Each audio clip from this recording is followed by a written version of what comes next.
Hello दोस्तों, मैं हर्षित वर्मा आपका स्वागत करता हूं आपके अपने YouTube चैनल सूर्या ई क्लासेस में।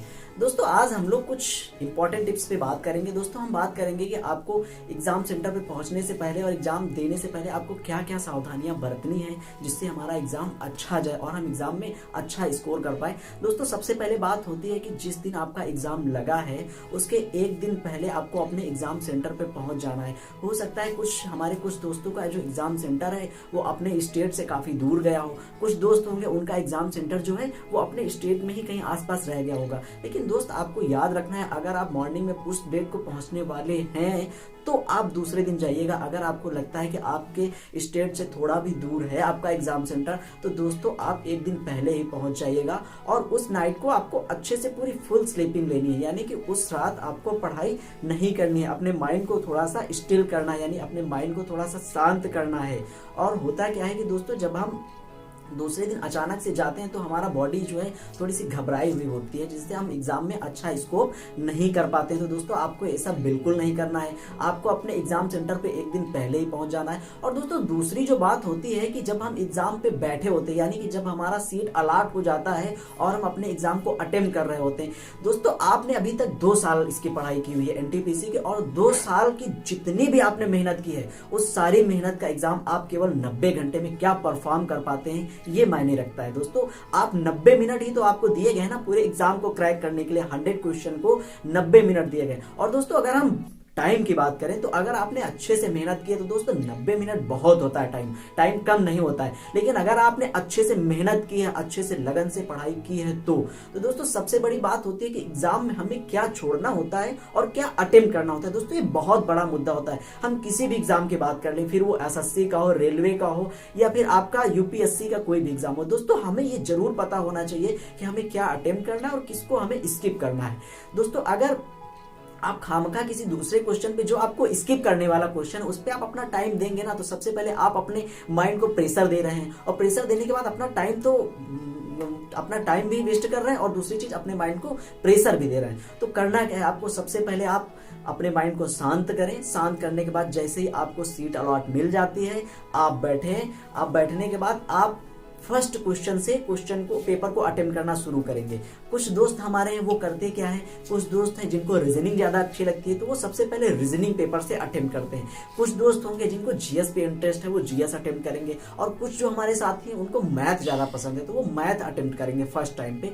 लेकिन दोस्तों मेरा जो पर्सनल एक्सपीरियंस है, बहुत ज्यादा एग्जाम देने का एक्सपीरियंस नहीं है, लेकिन जो भी है, क्योंकि मैंने जो ग्रुप डी का एग्जाम था 2018 का उसको मैंने क्लियर किया था और उसके तहत जो मैंने सीखा वो मैं आपको बताने की कोशिश कर रहा हूं। तो सबसे पहले आपको क्वेश्चन नंबर फर्स्ट से अटेम्प्ट करना है। क्वेश्चन नंबर फर्स्ट वो मैथ का हो या साइंस का हो या मतलब रीजनिंग का हो, किसी भी सब्जेक्ट का हो, डजंट मैटर, लेकिन आपको क्वेश्चन नंबर फर्स्ट से अटेम्प्ट करना है और जो क्वेश्चन आ रहा है उसको अटेम्प्ट करते जाओ और आगे बढ़ते जाओ। आपको ये नहीं करना है कि मान लीजिए क्वेश्चन नंबर फर्स्ट आपको नहीं आया, आपने स्किप किया, क्वेश्चन नंबर सेकंड नहीं आया, आपने स्किप किया, क्वेश्चन नंबर थर्ड नहीं आया फिर स्किप किया, क्वेश्चन नंबर फोर्थ नहीं आया फिर स्किप किया। तो दोस्तों इससे आपको बिल्कुल नहीं डरना है।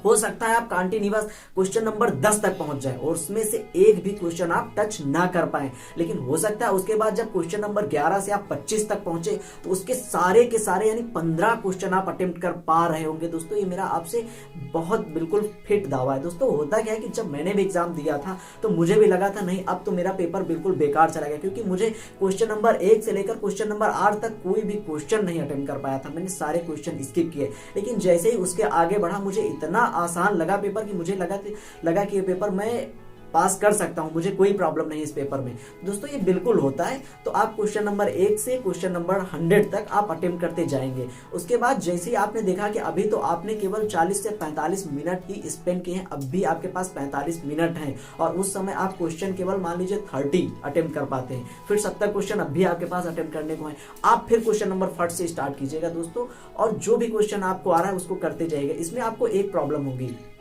आपने किसी क्वेश्चन को पढ़ा, क्वेश्चन पढ़ने के बाद आपको लगता है नहीं क्वेश्चन नंबर, मान लीजिए जीएस का आपने क्वेश्चन पढ़ा, क्वेश्चन पढ़ने के बाद नहीं आपको लगता है कि इसका ऑप्शन नंबर बी होगा, फिर आपके माइंड ने किया नहीं ऑप्शन नंबर 3 होगा।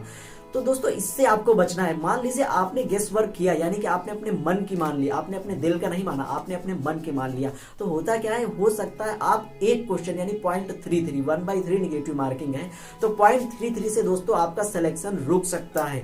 आप क्यों ना केवल क्वेश्चन 50 अटेम्प्ट कर पा रहे हो दोस्तों, 51 अटेम्प्ट बिल्कुल नहीं करना। दूसरे दोस्तों की तरह देखी देखा में बिल्कुल आपको नहीं करना है। आपको जितने क्वेश्चन 100% आते हैं, अगर आप श्योर हैं कि मुझे क्वेश्चन 100% आता है, तभी आप अटेम्प्ट करना दोस्त। ये बहुत बड़ा फैक्ट है। और हो सकता है आप 0.33 मेरिट लिस्ट से बाहर हो जाए, आप अपनी लाइफ में, अपने जीवन में खुद को कभी दोस्त माफ नहीं कर सकते। फिर बाद में आप सोचेंगे कि अगर मैं ये लास्ट वाला क्वेश्चन अटेम्प्ट न किया होता तो आज मेरी जॉब लग गई होती। इसलिए दोस्तों आपको निगेटिव मार्किंग से बचना ये एक बहुत बड़ा मुद्दा होता है। दूसरा होता है कि जैसे हम अपने एग्जाम सेंटर पे जाते हैं, हमारे ऊपर प्रेशर बढ़ जाता है। उस प्रेशर को हमें हैंडल कैसे करना है दोस्तों, उस प्रेशर को हैंडल करने के लिए आप खुद से अपने मन में कहें, नहीं पेपर तो बहुत सरल आने वाला है। अगर आपने अच्छे से तैयारी की है तो दोस्तों प्रेशर कितना भी हो आप उसे हैंडल कर सकते हो। और प्रेशर हैंडल करने के लिए सबसे बड़ी बात जो होती है, आपकी हार्ट बीट तेज हो चुकी होती है। और जब हार्ट बीट आपकी तेज हो चुकी होती है तो आपके ब्रेन पे आपका कंट्रोल नहीं होता है। उस समय आपका ब्रेन अनलिमिटेड थिंकिंग आपके ब्रेन में आने लगते हैं। उस समय आपको क्या करना है दोस्तों, उस समय आपको अपने बॉडी को ऑक्सीजन ओवर में देनी, यानी कि बहुत ज्यादा ऑक्सीजन की जरूरत होती है उस समय आपकी बॉडी को। जब आपकी हार्ट बीट बहुत तेज हो चुकी होती है तो उस समय आपको लंबी लंबी सांसें लेनी। कैसे?